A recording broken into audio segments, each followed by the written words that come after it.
What's up everybody, welcome back to the vlog, and today is the day I am finally going to install the head.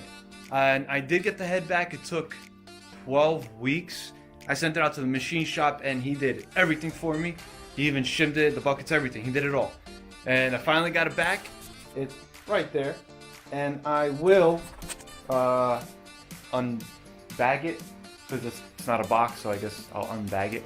So let me show you what this head looks like, and let me show you hopefully the right way on how to put this head on. All right, here she is, the unbaggage of this beautiful 2JZ head. Look at this. These are GSC S2 cams. Look at that. Freaking badass. This thing is so clean. Look until you see the valve side. Boom! Look at that. Those are Ferrea one-piece valves, and it's got Supertech beehive single springs. This thing is gonna be a beast. I can't wait. Super excited. So now you guys saw the head. I do have ARP head studs. Boom. There we go. ARP head studs. So I'm gonna put those on. They go, there's like a certain process of tightening them down. Let's start off by taking off the blue tape.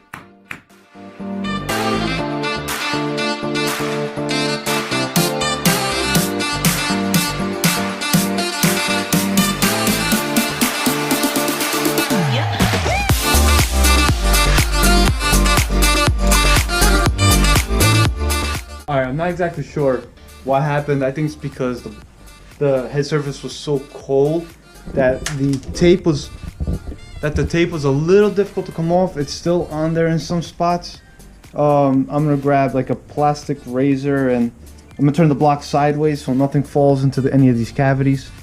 Plastic razor, scrape it off, and then with just some brake cleaner, clean it up. So I am gonna start with the head. I am gonna remove the cams, and I'm gonna start by, there's a sequence of tightening them, so I'm just gonna go with the same sequence in removing it, but little by little, because I don't want one of them to have too much pressure, whichever one that the spring has pressure on, which happens to be these two, and it's just little by little, little by little, little by little. I'm gonna remove the cams. Alright, so got both cams off, got all the cam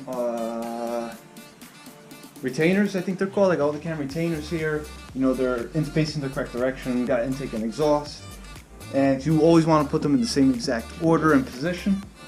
So this is all done. I'm gonna turn it on its side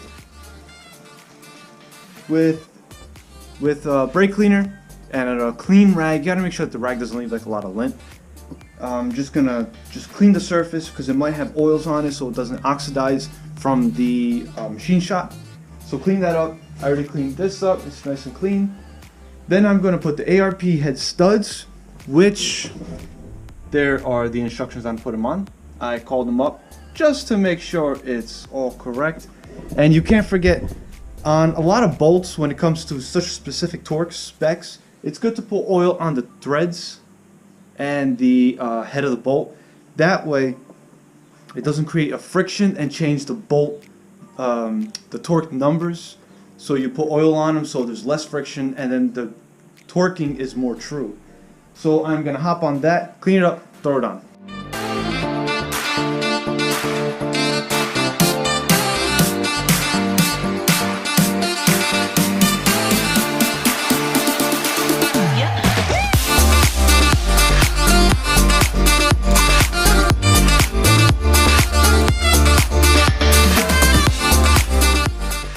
Alright, there we go. Oh, they're all hand tight. I have to go into my basement. I have a white marker. That way I can mark them all because I have to give them like an eighth turn back. And then I'm gonna make sure it's all clean all around, because on 3 of them, I put a little bit too much lubricant. It's just like covering the threads, like barely anything. It doesn't need a lot. And I just put a little bit too much, so it's on the block surface. I wanna make sure it's nice and clean before I put on the gasket. So I'm gonna go get the white marker, mark it, 8 turn back, clean it, head gasket. All right, guys, white marker. I'm just gonna mark just one side of it on every single one. All right, let's open up this bad boy. Let's see what this paper has to say. Ah, this product must be fitted by a qualified technician. Well, there's none here. Nope. When you tighten down all the studs, there's a sequence in 3 passes. 25 foot-pounds, 50 foot-pounds, and then finally 80 foot-pounds. Yeah, it's fairly simple.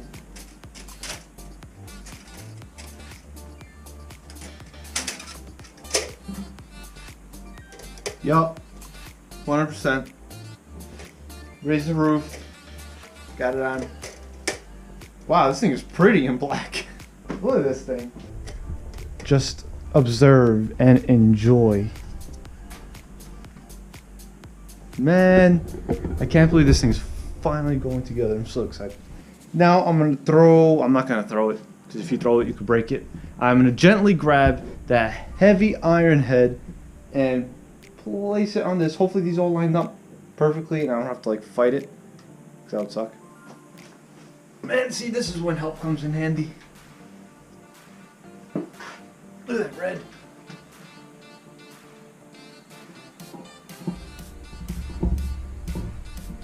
Woo!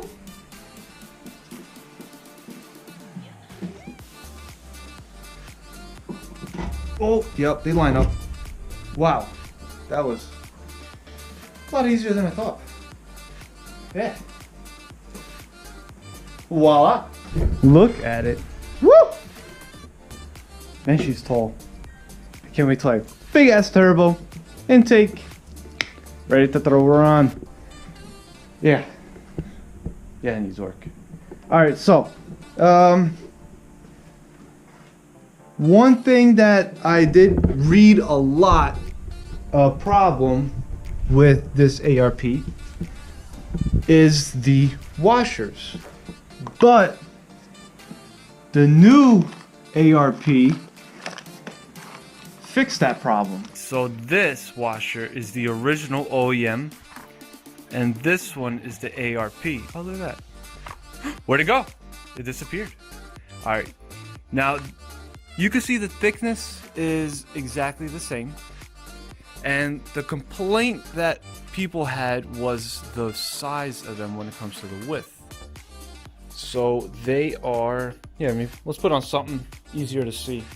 Was the overall diameter of the entire washer. ARP was making them too small and they were digging into the head, and then the gasket would have room and you would have blow by, and that's it. It would just, you know, you would have to rebuild the whole top end of the engine. ARP fixed it by making the same exact size as OEM, so I can now use the new ARP ones and keep these, you know, for memory's sake. So I can't find my little stick magnet. Maybe it's in there. I'm gonna check in there, because if I miss, then it falls to the side, and that really sucks. Alright, so I gotta take the head back off. These washers, I'm supposed to place them on the head, in, you know, in there where they belong, and then put the head on, because like this they just don't fit. So I'm gonna do that now. See, that's what I was talking about. The washers are in there. See how tight it is? So I have to put the washers on and then put the head on. Alright guys, so I have the wrench set, well, I gotta set it to 25 foot-pounds.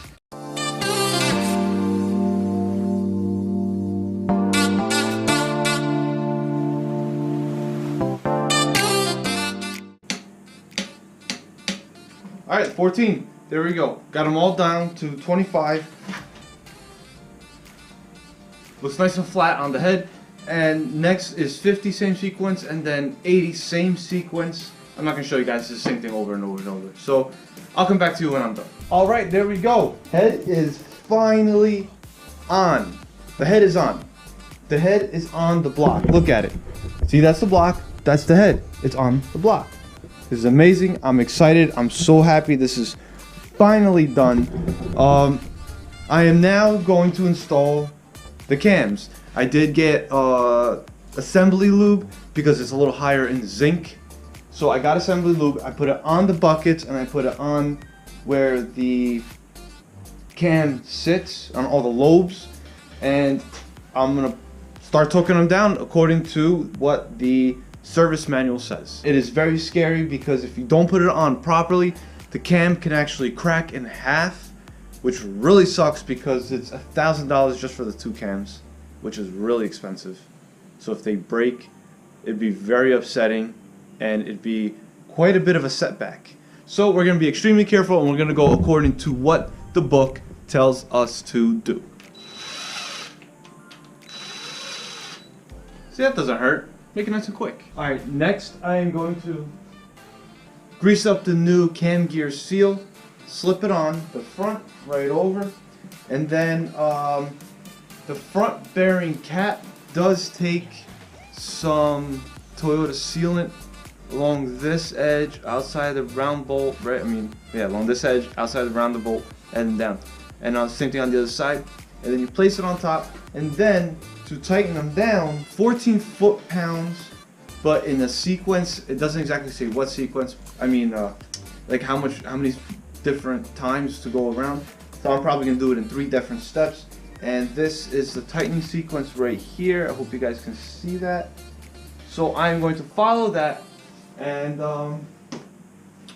this side will be done. There is the new cam seal. Greased it up. Greased up the area where the cam seal goes, and I put the fippage on. Now I'm gonna slide it down with the bolts. I know where to put the camera, so I'm just gonna throw it on real quick. Alright, this is awesome. This is all done. This side is totally finished, all lubed up, ready to rock and roll. Look at this. Alright, now it's the same exact setup for the other side, and I'm gonna throw this on with the bolt on here. I saw it not too long ago, so I want to find it and throw it on before it really gets lost. This is the oil to go through the VVTi system. I mentioned that the only difference with the exhaust is that the lobes that stick up are the first ones. So the very first, these very first 2 lobes right here are the ones I gotta face up. These had to face up back here, the second to last ones, and these are the front ones. It's the only reason why it's important to do this is because I do have the cylinders at top dead center, and if you put these on wrong, it'll push down the valves up against the piston, and it'll bend your valves. And these are brand new Ferrea valves, and who wants to do that? Nobody wants to do that. That ain't cool. Alright guys, so I installed the timing belt cover. It was just a couple bolts, and just slid it right on. Now I have this. This is the timing gear. It only goes on one way because you got a little notch. That little notch goes over this little groove. So it just, the tolerances are really tight. Well, there we go. Ta-da! See, that is on. Here is the bolt. And I gotta torque it down to 60 foot-pounds. And the way you torque it is, socket here and like a big open end like this right here. You see it's got the little grooves, and you gotta torque it down. So I'm gonna get to that. You just gotta be really careful like it doesn't slip, because if that slips it can actually crack this portion of your head. Alright guys, all looks super good. I only mocked up the valve covers for now because that's an easy thing to put on later on, just in case I find like I missed something, I forgot something internal and I gotta take it apart again. Who knows? I don't know. It's my first build, remember that. But I put on the plate real quick, torque these down to 60 foot-pounds. I still gotta make sure, because this is the VVTi, so it moves, and I still gotta figure all that out. Not exactly sure where to put it. I think there are little dimples I gotta line up to this right here. Not sure, but I will figure that out, and as soon as I know, you guys will know.